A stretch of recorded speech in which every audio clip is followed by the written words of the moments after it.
കേരളത്തിലെ ഭക്ഷണപ്രേമികളുടെ ഇടയിൽ ഇന്ന് ഏറ്റവും പ്രചാരമുള്ള വിഭവങ്ങളിൽ ഒന്നാണ് കുഴിമന്തി.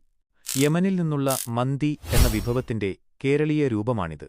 ഇതിന്റെ പേര് സൂചിപ്പിക്കുന്നതുപോലെ തന്നെ നിലത്ത് കുഴിച്ച വലിയ കുഴികളിൽ പിറ്റ് ഇറച്ചി വേവിച്ചെടുക്കുന്നതുകൊണ്ടാണ് ഇതിനെ കുഴിമന്തി എന്ന് വിളിക്കുന്നത്. കുഴിമന്തി എന്ന വിഭവം ഇന്ന് പലതരത്തിൽ ലഭ്യമാണ്. ഉപയോഗിക്കുന്ന മാംസം, പാചകരീതിയിലെ ചെറിയ മാറ്റങ്ങൾ, ചേർക്കുന്ന മസാലകൾ എന്നിവയ്ക്കനുസരിച്ചാണ് ഇവയെ പ്രധാനമായും തരംതിരിക്കുന്നത്.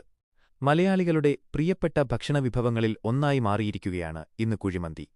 യമനിൽ നിന്നുള്ള മന്തി എന്ന വിഭവത്തിന്റെ കേരളീയ പതിപ്പാണിത്.